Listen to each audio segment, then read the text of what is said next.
yake ya kwanza anaonyesha wanyama wanne, na wanyama hawa wanne anasema ni wafalme wanne watakaotokea duniani ili ufalme wa Yesu uweze kufanya nini? Uweze kuja. Sasa kuna stages ambazo tayari tumefika. Kwa mfano, Danieli alipotabiri ufalme wa Babeli utatokea, ulitokea na ukaanza kutawala mwaka wa 606 mpaka mwaka wa 531.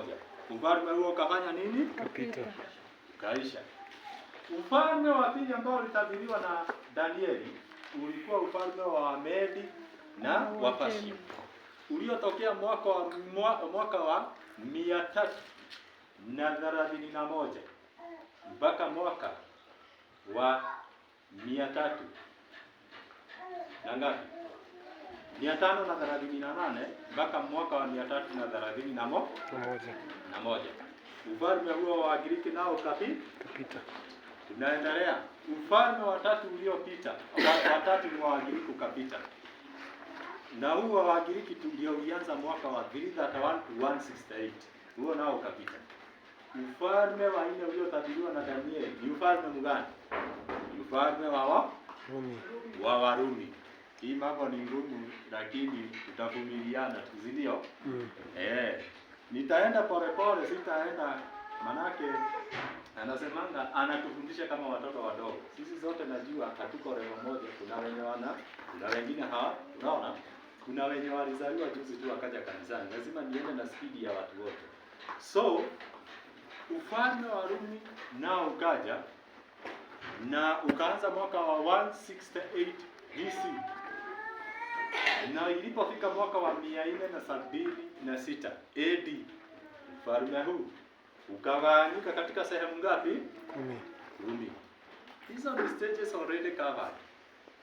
Tulipofika mwaka wa 538, andika hii mambo, sababu Musa anasema hivi, ni vizuri kuandika. Musa aliambiwa aandike kwa sababu ya kitu kinaitwa nini? Ukumbusho. Watu hapa na wazuri naona wako na simu, wana nini? Wako na vitabu wanaandika. Unaposoma kitabu cha Kutoka 17, andika hiyo. 14 inasema ya kwamba andika kwa sababu ya ukumbusho. Tunaandikanga kwa sababu ya kukumbuka. Hata mimi huwa naandika sana. Mhubiri akisimama hapa, lazima niwe na kalamu na kitabu, nifanye nini? Niandike kwa sababu ya ukumbusho. Kuna mambo anaweza sema na sitayakumbuka kwa sababu sisi tuko na nini ya kusahau. Ilipofika mwaka wa 538 tukaanza kipindi kilichotabiriwa na nabii Danieli. Pembe ndogo akatokea juu ya zile pembe 10. Na huu pembe mdogo ni upapa. Upapa ulipotokea mwaka wa 538, mtu anaitwa Ufunuo ama Yohana wa Ufunuo 12:6. Andika hiyo. Ufunuo ngapi? 12:6. Anasema atatawala kwa miezi 42. Kwa siku 1260. Naye pia huyo Yohana 13:5 anasema atatawala kwa miezi 42. Hii yote ni sema. Kwa hivyo tukipiga unabii kwa hesabu ya miaka, mtu anaitwa Ezekieli 4:6 anatuambia siku moja kwa Mungu ni mwaka mmoja. Kwa hivyo huyu mtu anaitwa pembe mdogo ama utawala wa upapa ukatawala kuanzia mwaka wa 538 mpaka mwaka wa 1798. Hiyo ni miaka ngapi tawanisha? 1798 538. Tawanisha ni miaka ngapi? Ni miaka 1260. Hiyo nayo ikafanya nini? Kapita. Ikaondoka. Hizo stages already zimefika na zimeondoka. Na tukaanza sasa the final stages zenye sasa tunaelekea. Na tunaposoma kitabu hiki cha Ufunuo 10, Ufunuo 10 inazungumzia kitu kinaitwa Yohana wa Ufunuo alipoenda aliona malaika.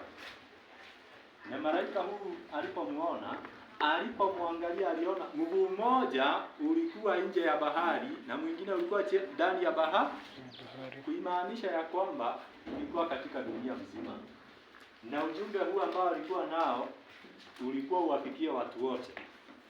Akaambiwa hivi, alipomwangalia huo malaika, ni malaika ambao alikuwa ni wa kutisha. Ellen White anapozungumzia huyu malaika anasema ni Yesu Kristo. Na Yohana alipomwangalia alimuona akiwa na nini? Alimuona akiwa na kakitabu kadogo. Akiwa na kakitabu kadogo. Na kakitabu haka kadogo, Yohana alipokaribia akaambiwa aende. Hebu tusome maneno haya kuanzia kitabu cha Ufunuo 10. Ufunuo 10 aya yake kuanzia tu aya ya 4. Ili tusonge haraka kwa sababu ya masaa. Kitabu cha Yohana, Ufunuo wa Yohana 10 aya yake ya 4. Inasema nini? Hata ngurumo saba zilipotoa sauti zake, nalikuwa tayari kuandika. Nami nilisikia sauti kutoka mbinguni ikisema, watie muhuri maneno hayo yaliyonenwa na hizo ngurumo saba, usiyaandike. Kuna maneno ambayo yalitiwa muhuri hayakuandikwa. Tutakuja labda kuangalia maneno haya ni magani, hayakufunuliwa, lakini yanafunuliwa jinsi tunavyoendelea. Endelea. Na yule malaika niliyemwona akisimama juu ya bahari na juu ya nchi. Alisimama juu ya bahari na juu ya nchi. Akainua mkono wake wa kuume kuelekea mbinguni. Halafu akaapa kwa yeye aliye hai hata milele na milele. Yeye aliyeziumba mbingu na vitu vilivyomo, na nchi na vitu vilivyomo, na bahari na vitu vilivyomo, ya kwamba hapata kuwa na wakati baada ya hayo. Tulia. Anamwambia ya kwamba baada ya hayo hakutakuwa na wakati tena. Ni wakati mgani huu ambao tunaambiwa baada ya hayo hakuna wakati tena? Kuna matukio ambayo yanaenda kutokea, tutayaona yakitukia. Hakutakuwa na wakati tena. Halafu isipokuwa katika siku za sauti ya malaika wa saba. Halafu atakapokuwa tayari kupiga baragumu. Malaika wa saba ukitaka kuwaona utawaona katika hiyo chapter ambayo tangulia, utaona hizo baragumu saba. Halafu hapo ndipo siri ya Mungu itakapotimizwa. Siri ya Mungu itakapotimizwa kama alivyowahubiri watumishi wake hao manabii. Kama alivyowahubiri watumishi wake hao manabii. Hii siri ya Mungu unaposoma Wakolosai 2:2, siri hii ni Yesu Kristo. Alafu anasema aje? Na sauti ile niliyosikia kutoka mbinguni ilinena nami tena. Ikisema, enenda ukakitwae kile kitabu kilichofunguliwa katika mkono wa yule malaika. Sasa tumeanza safari. Enenda ukichukue kile kitabu kiko katika mkono wa yule malaika. Alafu aliyesimama juu ya bahari. Aliyesimama juu ya bahari. Juu ya nchi. Alafu nikamwendea malaika yule. Nikamwambia kwamba anipe kile kitabu kidogo. Anipe kile kitabu kidogo. Alafu akaniambia kitwae ukile. Baada ya kupewa kile kitabu kidogo aliambiwa akitoae akifanya nini? Akikile. Alafu nacho kitakutia uchungu tumboni mwako. Kitachukua uchungu tumboni mwako, lakini bali katika kinywa chako kitakuwa kitamu kama asali. Tufike hapo na ukanyangia hapo bado. Sasa anaambiwa ya kwamba kitabu hiki akikule. Kitakapofika katika tumbo ni kichungu, lakini kitakapofika mdomoni mwake ni kitamu kama asali. Si hata nyinyi mnajua asali ni tamu. Wakati Jonathan alipoonja tu asali kidogo, macho yake yalifunguka. Asali inasimamia neno la Mungu. So huyu anapokula kitabu kile, ni kitabu ambacho kinasimamia neno la Mungu, na wakati kiko mdomoni ni kitamu, lakini wakati kiko tumboni nikifanya nini? Kichungu. Ni nini hiki ambacho Yohana wa Ufunuo anajaribu kutuambia?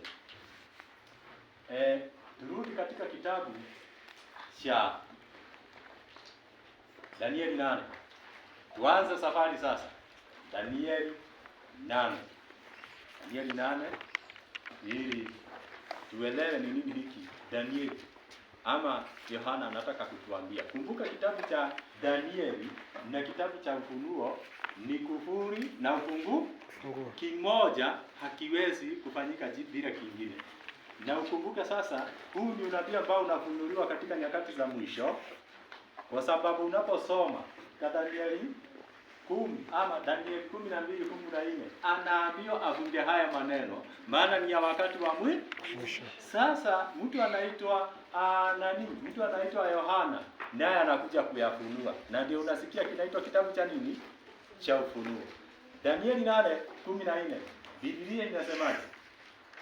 8:14 Danieli. Akamwambiaje? Hata nyakati za jioni asubuhi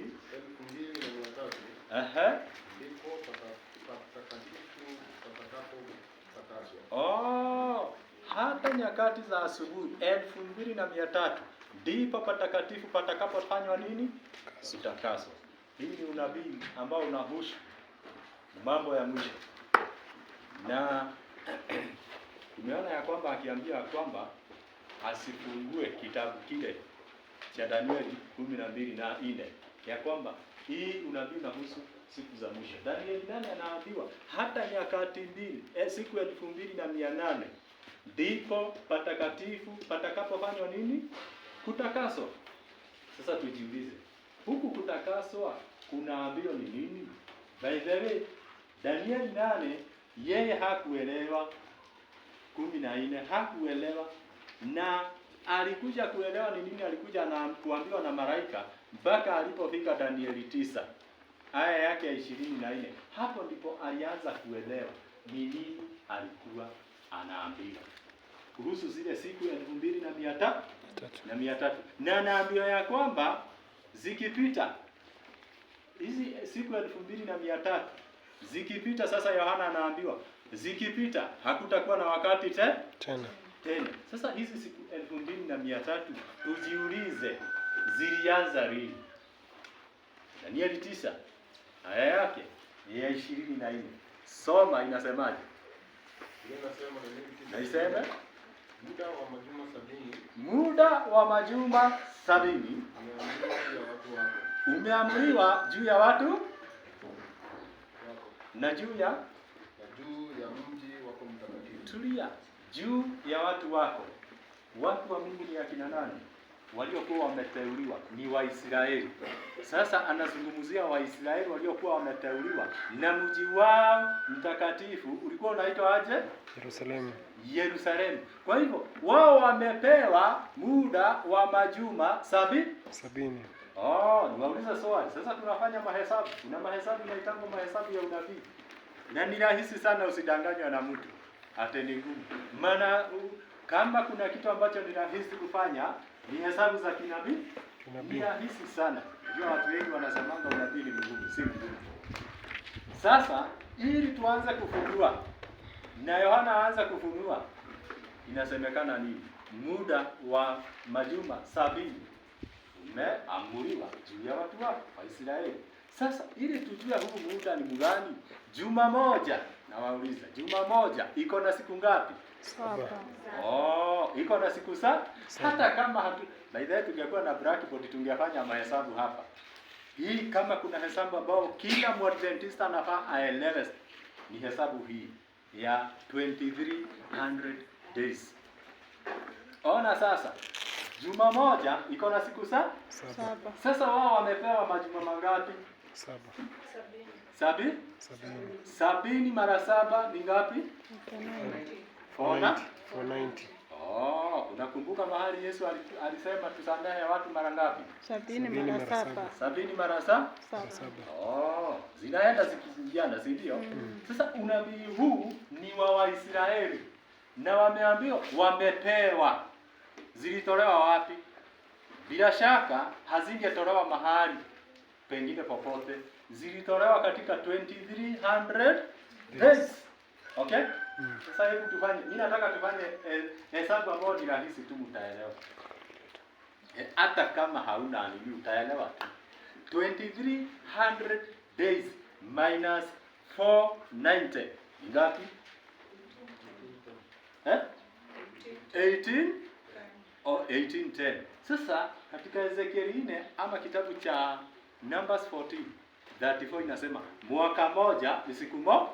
Hebu isome, labda watu hawajaelewa hapo. Soma Kutoka ama Numbers Hesabu 14:34 inasema nini? Najua watu wanaweza sema huyu anaweka vitu zake. Wacha Biblia iseme wenyewe, si ndio?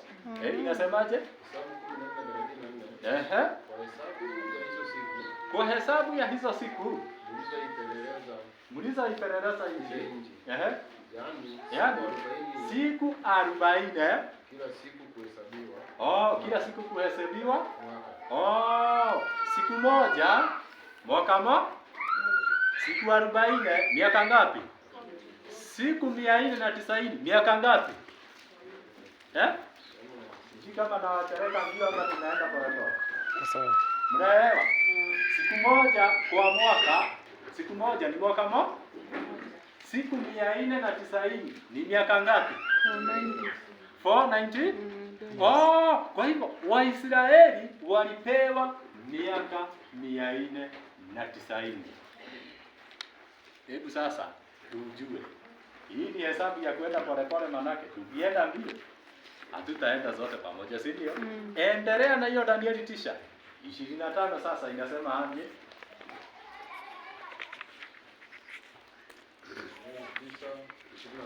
25. Basi wewe na kufahamu ya kuwa tangu kuwekwa amri ya kutengeneza na kujenga huko Yerusalemu. Tulia sasa. Sasa tunapewa kitu kinaitwa the starting date ya hizi siku 2500. Sasa anasema ujue tangu sasa. Ujue sasa tangu kuwekwa amri ya kufanya nini? Ya kutengeneza na kujenga upya Yerusalemu. Hata zamani zake Masihi aliye mkuu. Hata zamani zake Masihi aliye mkuu. Hata usiendelee kata hapo. Tumepewa date ya kuanza kuhesabu hizi siku. Kwa hivyo hizi siku zinaanza lini?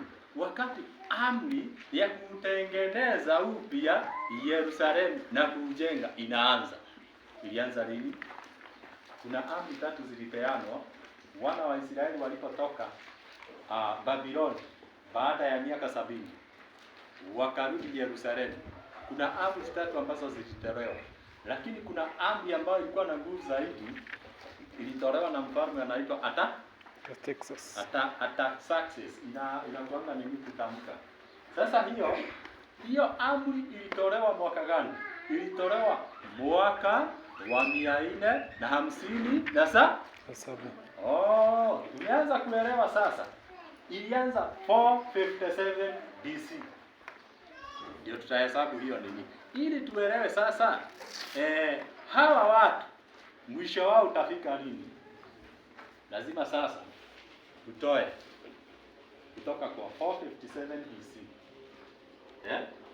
Utoe 490 ngapi?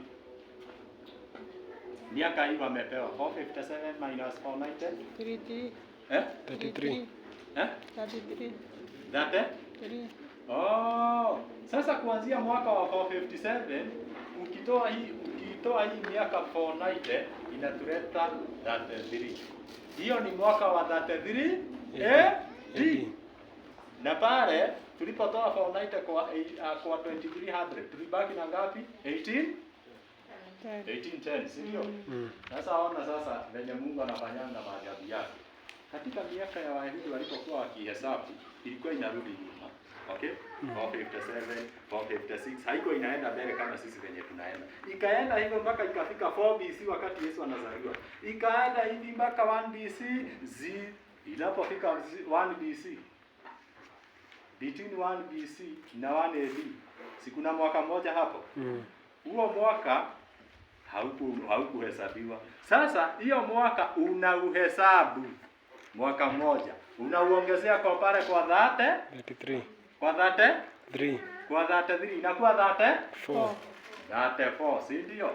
Sasa inakuwa mwaka gani? 34 AD. Kumbe miaka yao 490 ilikuwa inaisha mwaka wa 34 AD. Ni nini kilifanyika mwaka wa 34 AD? Stefano akapigwa mawe. Na alipopigwa mawe, wakamkataa Yesu, wakasema sisi hatumjui.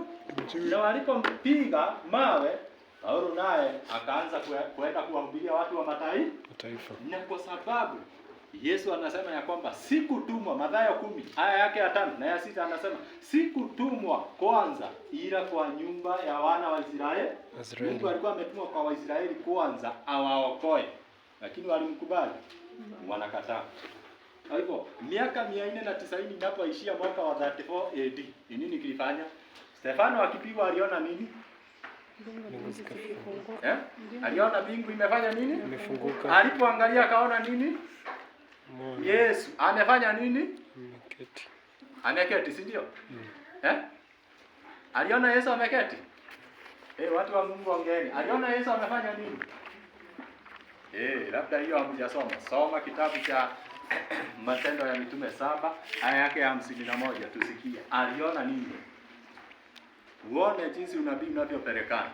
Mwaka wa 34 AD, miaka 490 ilipoisha, kuna jambo la maana lilitendeka na litatendeka tena kabla Yesu arudi mara ya pili. Inasemaje 51? Matendo ya Mitume. Enyi wenye shingo ngumu. Enyi wenye shingo ngumu. Soma 52. Ni yupi katika manabii ambaye baba zenu hawakumuudhi? Nao waliwaua wale waliotabiri habari za kuja kwake yule mwenye haki. Anawaambia ukweli, lakini wanaghadhabika, badala ya kunini wanampiga mawe. Ambaye ninyi sasa mmekuwa wasaliti wake. Baada ya kuambia ukweli huu, sasa enda katika 56. Inasema nini? Akasema, tazama, naona mbingu zimefunguka. Na nani? Na mwana wa Adamu amesimama mkono wa kuume wa Mungu. Tulia. Waibrania anatuambia Yesu alipoenda mbinguni aliketi mkono wa nini? Wa kuume. Lakini sasa Stefano anapomwangalia anaona amesimama, amekaa. Akaona amesimama. Alisimama kwa nini? Mwaka huu wa 34 AD kuna jambo la muhimu lilifanyika. Ni nini kilifanyika? Mlango wa rehema wa wana wa Israeli kama taifa teule ukafanya nini? Ukafungwa. Na ulipofungwa, taifa teule likawa sasa si Israeli tena. Ni akina nani? Ni sisi. Watu wa mataifa ambao tutakao muamini.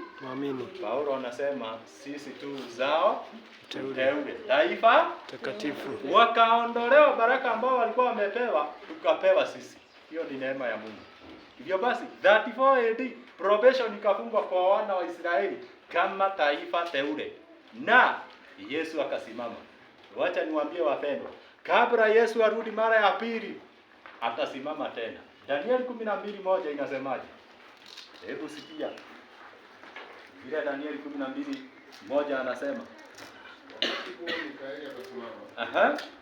Jemedari mkuu. Asimamaye upande wa wana wa watu.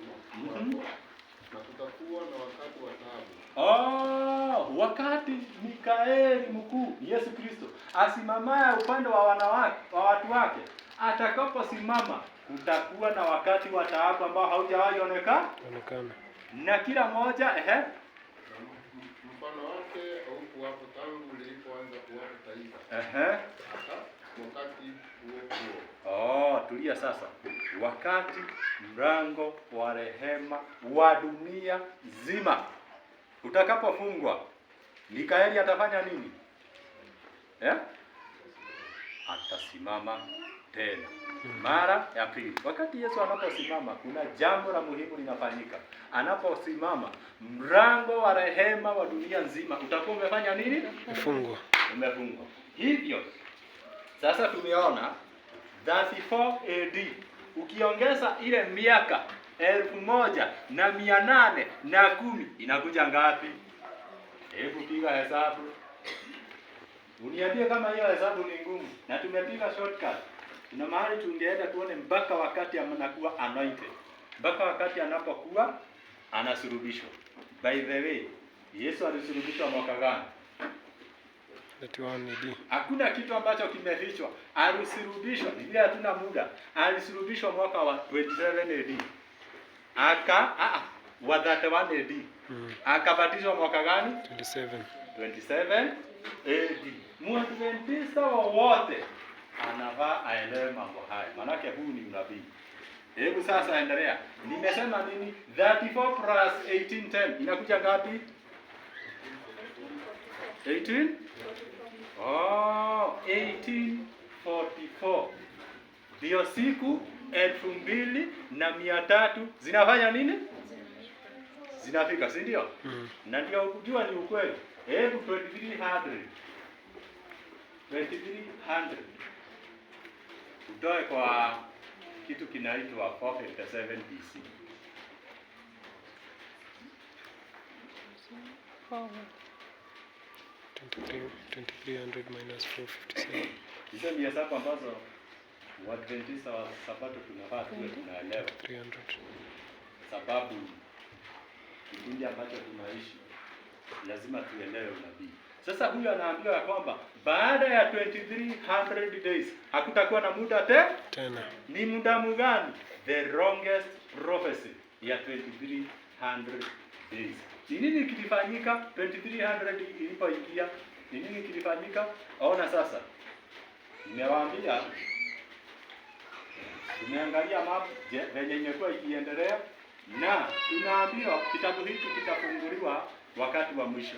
Ona sasa, ilipomfika wakati wa pembe mdogo kuondolewa na yeye kupata kitu kinaitwa jeraha la mauti.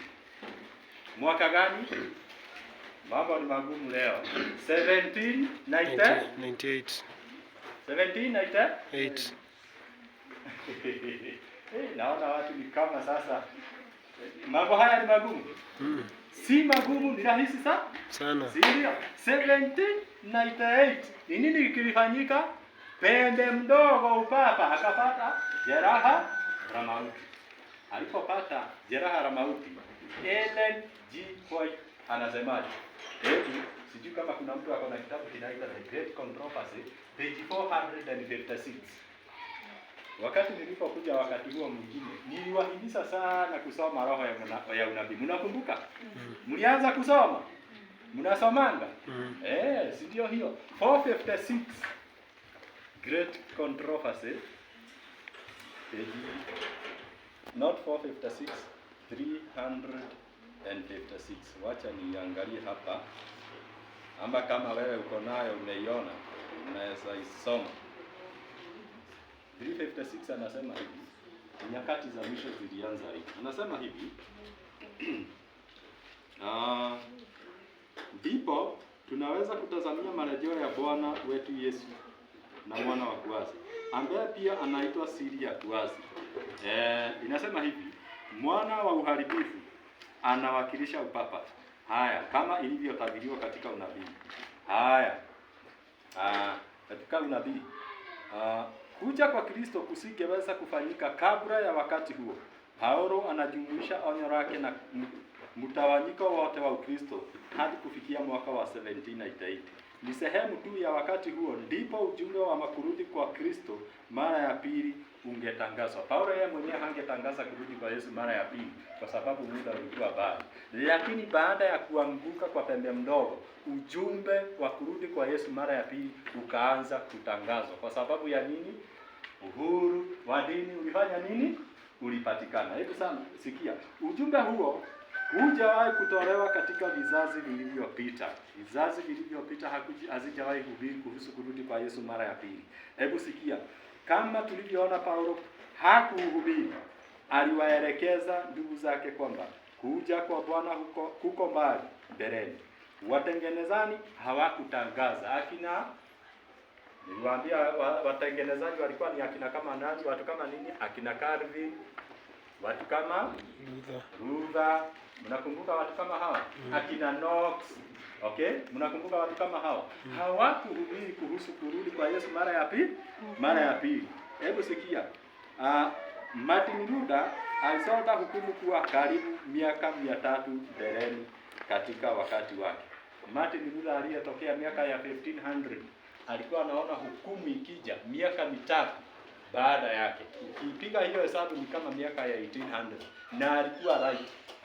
Anasema hivi, lakini toka mwaka wa 1798 kitabu cha Danieli kimekuwa kifunuliwa. Maarifa ya unabii yamekuwa yakiongezeka. Kumbe Danieli 12:4 anatuambia katika nyakati za mwisho maarifa yatafanya nini? Maarifa yalianza kuongezeka lini? Kitabu cha Danieli kilipoanza kufunuliwa. Kitabu cha Ufunuo kilipoanza kusomwa. Kilianza kusomwa lini? Miaka ya 1798 kuendelea hivyo. Unabii ukaanza kufunuliwa. Na hapo ndipo tunapata sasa mtu mmoja kutoka kule Marekani. Mtu huyu anaitwa William Miller. Huyu William Miller alipokuja, yeye ndiye alihubiri ujumbe wa malaika wa kwanza. Kwa kutafuta kwake na kuchunguza kwake, akafanya hesabu kama vile tumeona, akaona kweli 1844 dunia hii itakuja kama ukurasa na ichomwe, na Yesu afanye nini? Arudi.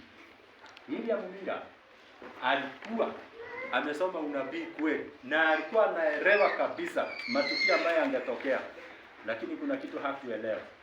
The event. Ni event gani inafanya nini? Inafanyika. Hebu sasa soma Danieli 7 tuone ni nini kinatendeka. Yeye alipohubiri aliona ni Yesu anakuja. Kumbe si Yesu alikuwa anakuja. Na watu wengi sana wakaamini. Akina Ellen White wakamfuata. Watu wengi sana wakamfuata. Lakini tutakuja kuona baada ya disappointment ni nini kiliendelea. Hawa watu walikuwa wanaitwa Waadventista. The first day Advent. Walikuwa wanamngojea Yesu arudi mara ya pili. Mwaka gani? 1844. Mwezi gani? Oktoba. Mwezi wa 10. Oktoba 22. Walikuwa wanamngojea aje mara ya pili. Utaona ni nini kilitendeka. Haya, soma Danieli 7:13 inasema nini? Danieli 7:13. Nikaona katika njozi za usiku. Tazama, mmoja aliye mfano wa mwanadamu ni Yesu Kristo. Akaja pamoja na mawingu ya mbingu. Akamkaribia huyo mzee wa siku. Mzee wa siku ni nani? Ni Mungu mwenyewe. Mfano wa mwanadamu anamkaribia mzee wa siku. Alafu wakamleta karibu naye. Wakamleta karibu na mzee wa siku. Alafu naye akapewa mamlaka. Jambo la kwanza alipewa nini? Mamlaka. Alafu akapewa utukufu. Alafu alipewa mambo mangapi? 3. Mamlaka, utukufu na ufalme. Mambo haya matatu alienda kupewa na nani? Na mzee wa siku. Ambaye mzee wa siku ni nani? Baba mwenyewe. Alafu na ufalme, samahani, naye akapewa mamlaka na utukufu na ufalme. Ili watu wa kabila zote na mataifa zote na lugha zote wamtumikie. Mamlaka yake ni mamlaka ya milele. Ni mamlaka ya milele. Endelea. Ambayo hayatapita kamwe. Na ufalme wake ni ufalme usioweza kuangamizwa. Ni kweli. Endelea. Basi mimi Danieli, roho yangu ilihuzunika mwilini mwangu. Na hayo maono ya kichwa changu. Sasa wamemleta huyu mzee wa siku, wamemleta huyu mwana, yaani mfano wa mwanadamu kwa mzee wa siku, na amepewa mambo haya. Na anapopewa mambo haya, sasa kuna jambo lingine linafanyika. Umesoma 15? Soma 17 inasemaje ama? 17.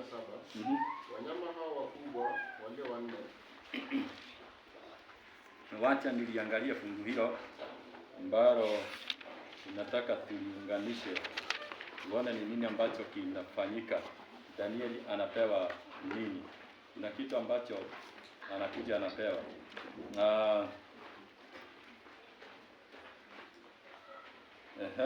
Soma 18. Lakini watakatifu wake aliye juu wataupokea ufalme na kuumiliki huo ufalme milele. Naam, hata milele na milele. Kisha nalitaka kujua maana ya yule mnyama wa nne aliyekuwa mbali na wenzio wote, mwenye kutisha sana, ambaye meno yake yalikuwa. Haya, usiende hapo, enda sasa 26 tujue ni nini kilifanyika sasa. 26. Lakini hukumu itawekwa. Nao watamwondolea mamlaka yake. Kuna hukumu ambayo inawekwa, na inapowekwa wanamuondolea mamlaka yake. Baada ya Yesu kuingia patakatifu pa patakatifu, hapa ambapo tunasema anaenda kukutana na mzee wa siku, ni patakatifu pa patakatifu. Yesu alipoenda mbinguni mwaka wa 31 AD. Tumesema alienda mwaka gani? 31 AD. 31 AD. Alipoingia tu hivi, ni nini kilifanyika? Aliingia katika hekalu la mbinguni. Na alipoingia katika hekalu la mbinguni, aliingia katika sehemu ya kwanza. Na alipoingia sehemu ya kwanza, kwa kipindi cha miaka 1800 alikuwa katika sehemu ile ya kwanza. Na akiwa pale, ikafika sasa the day of atonement. The day of atonement ilikuwa ni siku gani? Ilikuwa ni siku ambao ni ya msamaha wa dhambi kwa wana wa Israeli. Na kuhani alikuwa anaingia mahali patakatifu pa patakatifu mara moja kwa mwaka. Na akiingia pale alikuwa anakutana na nini? Alikuwa anapata sanduku la agano pale. Akienda pale anapata kiti cha rehema. Alafu anapata nini? Alikuwa anapata nini tena? Kulikuwa na fimbo, si ndio? Kulikuwa na nyungu ya maana, si ndio? Sasa alikuwa anaenda kukutana na Mungu mwenyewe pale once per year, kwa sababu katika siku hiyo ilikuwa inaitwa siku kuu ya msamaha wa dhambi. Kuhani akiingia pale anawaombea, na akimaliza kuwaombea anatoka nje sasa, na akitoka nje mnasamehewa dhambi. Kuna mambo ambayo mlikuwa mnafanya wakati ule, mlikuwa mjifunge, kula na kunywa, mlikuwa ni kuomba tu wakati anapofanya hiyo kazi. Na ndiposa Ellen White hata yeye anaposema hivi, kuanzia 1844 Yesu alipoingia pale kutufanyia kazi ya upatanisho, tuko katika kipindi kinaitwa kipindi cha mfungo. Na ndio unaona tuko na kitu kinaitwa health message. Tuko na ujumbe wa afya. Na ujumbe huu unatuhusu kipindi hiki kwa sababu ya kujinyima mambo mengi, kwa sababu hukumu ambayo ni ya maana sana inaendelea. Siku moja kule Tanzania, vijana watatu walikuwa wanaenda kuhukumiwa. Na ile njia ya kuelekea kule mahakama ilifungwa. Magari hazikuweza kuenda kwa sababu kuna jambo la maana ambalo lilikuwa linafanya nini? Linaendelea kotini. Na hata leo ukiwa kotini unaelewa, kotini watu wanakaanga kama wamenyamaza. Na wakiwa wamenyamaza, kuna wale ambao ni wasikilizaji, kuna wale ambao ni mashahidi, kuna washtakiwa na kuna hakimu na kuna wakili. Hawa watu wote watano ni wa maana sana katika kesi. Sasa wakiwa pale, vijana hawa watatu walikuwa wamehukumiwa kwa sababu walikuwa wamefanya kosa la jinai. Sasa wakati jaji alipotokea, alikuja na vazi ambalo ni nyekundu. Kiona jaji ametokea na vazi nyekundu, ujue mambo si mazuri. Alipotokea hivi, akasimama akasoma, vitabu vikafunguliwa, zikasomwa. Baada ya hapo jaji akasimama akasema hivi, baada ya kupekua na baada ya kuangalia, tumeona ya kwamba kati ya hawa vijana watatu, mmoja amehukumiwa kifo, wawili wameachiliwa huru. So tuko katika kipindi hiki, na kama kuna kipindi ambacho tunafaa kuwa waangalifu sana katika mienendo yetu, ni kipindi hiki ambacho Yesu anaendeleza kazi hii ya hukumu ya upelelezi. Kwa sababu gani? Majina yanaitanwa ya kila mmoja. Jina lako linaitwa leo, na unasimama mbele ya malaika wote. Japo kuwa hauko hapa, unasimama mbinguni, kana kwamba hakuna mtu mwingine amewahi kuweka duniani. Unahukumiwa peke yako. Ndio unaona hata kanisani usiende na wingi wa watu. Enda na chenye unajua. Ikiwa unajua maandiko yanasema kufanya hivi ni vibaya, usiende kwa sababu watu wengine wanafanya hivi na wewe unasema tuko utasimama mbele ya kiti cha hukumu peke yako. Sasa William Miller anaambiwa hivi, baada ya kuhubiri ya kwamba Yesu anakuja na akakosa kuja 1844, anaambiwa sasa ni wakati wa kutabiri tena. Hebu soma 10 aya yake ya 11 kitabu cha Ufunuo. Inasemaje? Ama kwanza kabla hujaenda hiyo, enda Ufunuo 14 aya yake ya 6. Ujumbe ambao ulianza kuhubiriwa na William Miller mwaka wa 1842. The first angel's message. Ulikuwa unasema aje? Hebu soma.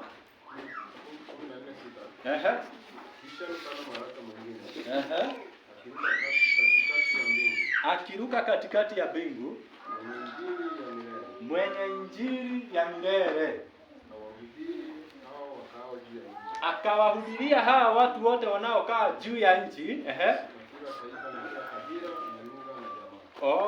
Si ulisikia Ufunuo 10 ilisema hivi, inafaa utabiri tena juu ya watu na wafalme na taifa, si ndio? Sasa ni huu ujumbe sasa anaanza kutabiri. Anaambiwa aje? Nikaona malaika mwingine akiwa na injili ya milele, awahubiria hao wakao juu ya nchi, akiwaambia nini? Akasema kwa sauti kuu, ujumbe wa malaika wa kwanza unaturudisha katika ibada. Na ndio naona tulipoingia 1844 Sabato ikarudishwa. Naona hiyo maneno haya. Sabato ikafanya nini? Karudishwa. Alipoingia pale patakatifu pa patakatifu. Kumbuka mlango huu wa hapa watu walikuwa huru kufanya chenye wanafanya. Lakini mlango huu wa patakatifu ulipofungwa, ukafunguliwa mlango mwingine. Na mlango huu mwingine ambao umefunguliwa, ameenda pale ndani sasa, amepata kuna kitu kinaitwa amri. Kwa hivyo, watu ambao wanaishi wakati ambapo mlango huu mpya umefunguliwa, ambao ni Yesu Kristo alitufungulia mlango huu na tukaingia na yeye pale, inamaanisha nini? Sasa ni watu ambao wanaishi wakati ambapo wanatimiza zile amri, kwa sababu walipata amri 10. Jambo la pili, walipata kitu kinaitwa ile nyungu ya maana. Ni watu wanaishi kulingana na afya, hawakuli chochote, hawakunywi chochote. Okay? Ni watu ambao wanaishi kulingana na afya. Ni watu ambao wanafanya nini? Wanatimiza amri. Na kuna amri ambayo ilikuwa imepotea. Luka 15 anapeana mfano wa shilingi iliyopotea. Mwanamke mmoja aliyekuwa na shilingi 10 iliyopotea, na shilingi hii iliyokuwa imepotea akafagia nyumba yake. Nyumba ni kanisa. Akafagia mpaka akaiona. Akaakisha taa. Alipoakisha taa, taa inamaanisha ni unabii. Tutakuja kuona unabii ni taa ya kutumulikia. Tumetoka wapi, tuko wapi na tunaenda wapi? Sasa alipoakisha taa, ile shilingi ikapatikana. Sabato ikarejeshwa tena. Shilingi iliyopotea kuanzia 1844 Uadventista wa Sabato ukapatikana.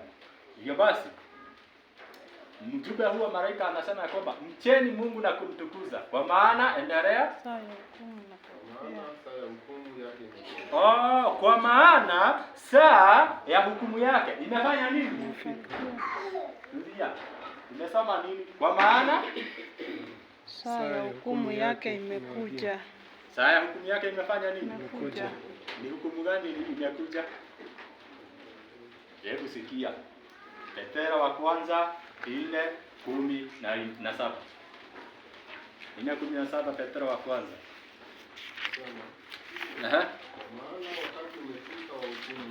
Kwa maana wakati umefika wa hukumu kwanza katika nyumba ya Mungu. Na ikianza kwetu sisi, mwisho wao wasiotii injili ya Mungu itakuwaje? Hukumu hii inaanza kwa kina nani? Kwetu sisi akina nani? Adventista wa Sabato. Kanisa, si ndio? Kanisa gani? Seventh Day Adventist. Ikaanza. Na ilianza kwa walio nyumba ya Mungu. Ilianza kwa kina nani? Wote waliwahi muamini Mungu kuanzia wakati wa Adamu mpaka sasa. Hukumu yao inaendelea.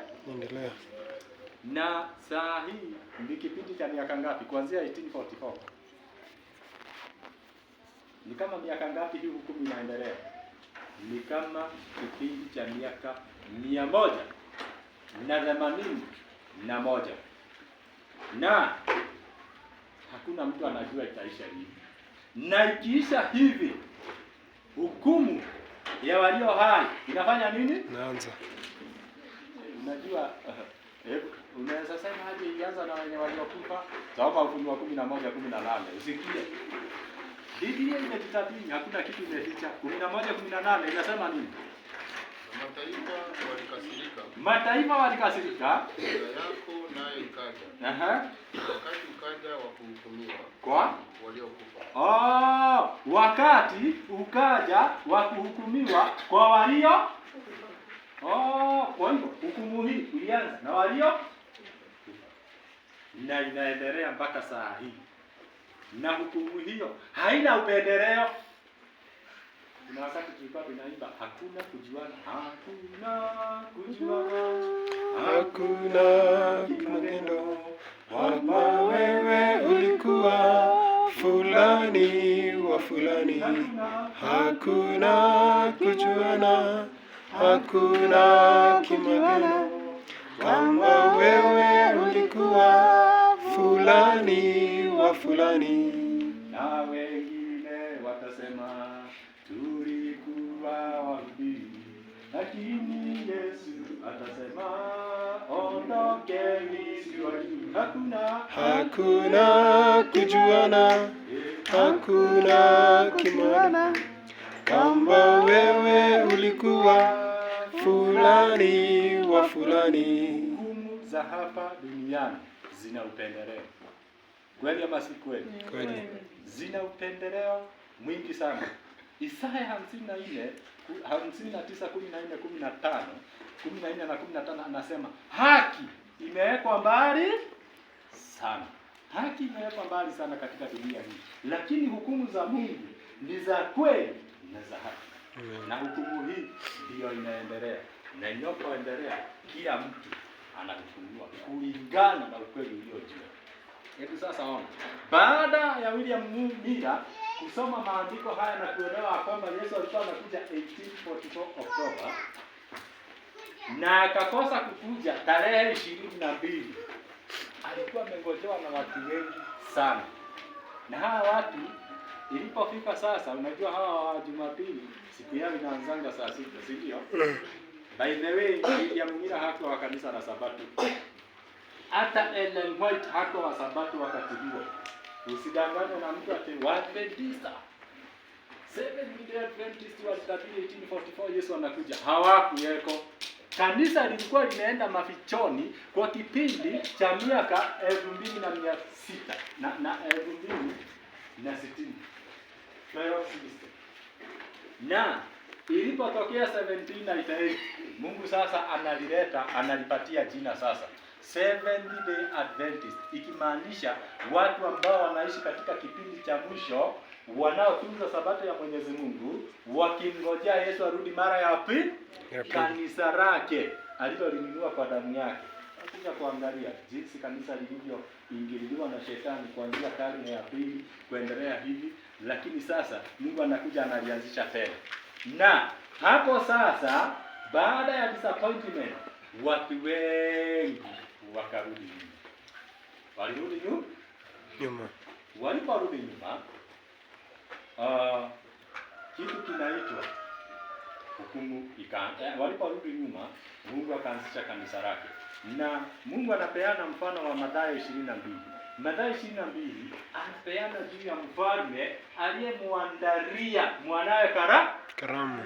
Karamu hii ilipoandaliwa, walioalikwa wakakataa, wakapeana vijisababu wa Israeli. Walipopeana vijisababu, wakawaua hata watumwa, manabii wakawaua. Walipowaua, wakaambiwa sasa, kwa sababu mmefanya hivi, enendeni katika vichochoro vyovyote, mwite watu wote, wabaya kwa wazuri, waje wapi? Karamuni. Waje karamuni. Alipoingia karamuni, hebu enda Mathayo 22 anzia aya yake ya 9. Inasema nini? Mathayo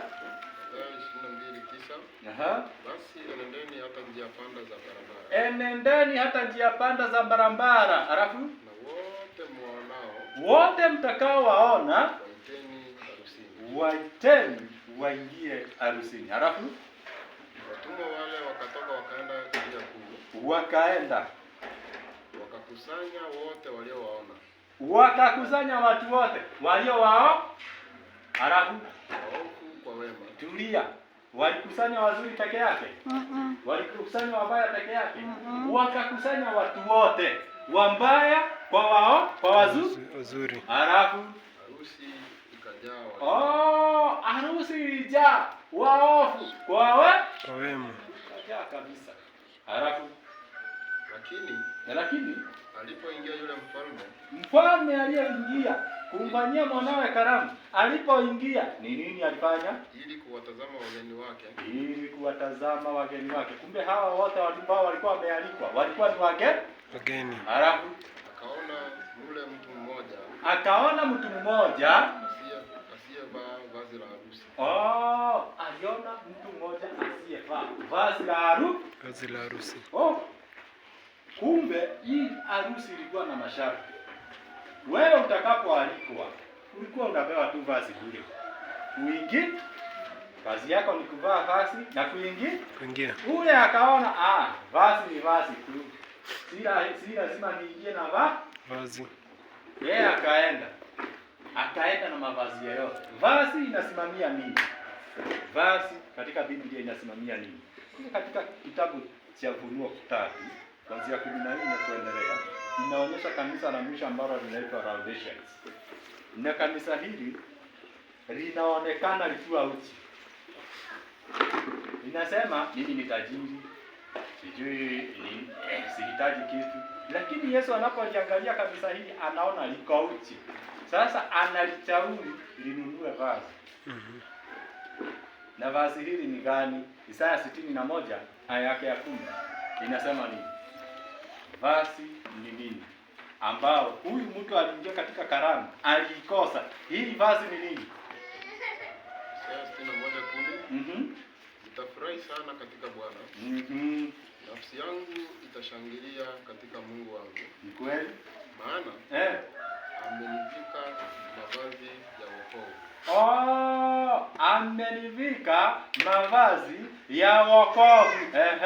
Amenifunika vazi la haki. Amevunika mimi vazi la haki. Kama bwana harusi ajipambavyo kwa kilemba cha maua. Kama hivi bwana harusi ajipambavyo. So, vazi la harusi ni nini? Ni haki ya Yesu. Ni wokovu. Waliukataa. Wao wakasema sisi tuko na wokovu wetu. Wao walisema tu Ni kama unaposoma Isaya 4 wanaambiwa ya kwamba, wanasema ya kwamba bora tuitanishwe na Kristo. Okay? Sasa hii harusi ilipojaa, huyu mtu alifanya nini? Rudi hapo 22 mahali ulifikisha. Akaja kuwatazama wageni. Na alipokuja kuwatazama wageni, aka notice kuna mtu ambaye hana vazi la harusi. Mathayo 22. Anzia aya yake ya 10 inasema nini?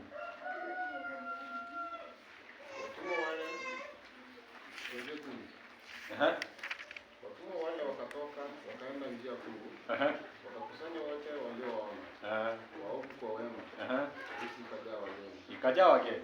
Lakini alipoingia yule mfalme ili kuwatazama wageni wake, akaona mle mtu mmoja asiyevaa vazi la harusi. Akamwambia, rafiki, uliingiaje humu na huna vazi la harusi? Uliingiaje hapa na huna vazi la harusi? Naye akatekewa. Mfalme akawaambia watumishi, mfungeni mikono na miguu. Mchukueni mkamtupe katika giza la nje. Ndipo kutakuwako kilio cha kusaga meno. Mathayo 22 inazungumzia kuhusu hukumu ya upelelezi inayoendelea mbinguni. Yesu anapoendelea, Mungu anapoendelea kukagua walio na vazi la harusi, majina yanaondolewa na mengine yanabaki. Wengine wanabaki katika kitabu na wengine wanaondolewa. Hukumu hii inapoendelea haina upendeleo, sharti ni moja, ukuwe na vazi la harusi.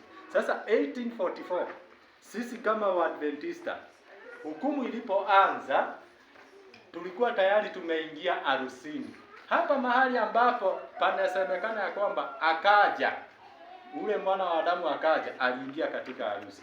Na alipoingia, sisi hatungeenda na yeye physically huko, tulikuwa hapa tukihudhuria harusi. Na harusi hii ilipoanza, hukumu ya upelelezi inaendelea mpaka sasa hivi tunaendelea kuchunguza. Na ndiposa alisema katika Daniel 8:14, siku 2300 ndipo patakatifu patakapotakaswa. Kutakaswa huku ni kuondolewa kwa dhambi. Kwa sababu gani? Hebu soma Malaki 3 aya yake ya kwanza. Wao walimtazamia aje mara ya pili, lakini badala ya kuja mara ya pili, nini ilitendeka? Malaki 3:1, angalieni, namtuma mjumbe wangu, naye ataitengeneza njia mbele yangu. Ataitengeneza njia mbele yangu. Alafu naye Bwana mnayemtafuta atalijilia hekalu lake ghafla. Bwana mnayemtafuta atalilijia hekalu lake ghafla. Hii kulijia hekalu lake ghafla ni nini? Mlikuwa mnamtarajia aje mara ya pili, lakini badala ya kuja mara ya pili akaenda kwa hekalu lake la mbinguni ghafla. Kuja huku kunatangazwa hapa katika Malaki, si kuja kwa Yesu mara ya pili. Pia kuja kule kunatangazwa katika kitabu cha Danieli. Ni Danieli ngapi? 7 ngapi inayosema akaja na malaika? Hebu nipe hilo fungu kama umeliona. Ukiliona tupatie. Danieli 7 inayosema ya kwamba akaja na malaika wengi sana. Ni Danieli 7 ngapi?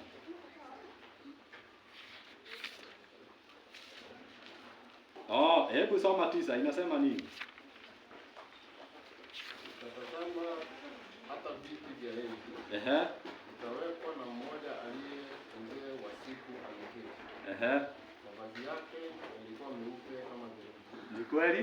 Na nywele za kichwa chake kama sufu safi. Endelea. Kiti chake cha enzi kilikuwa miali ya moto.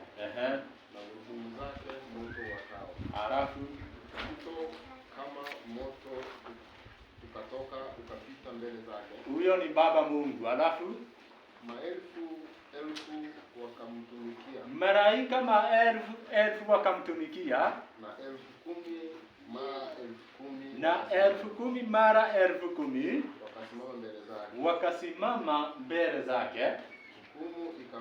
Hukumu ikawekwa na vitabu vikafunguliwa.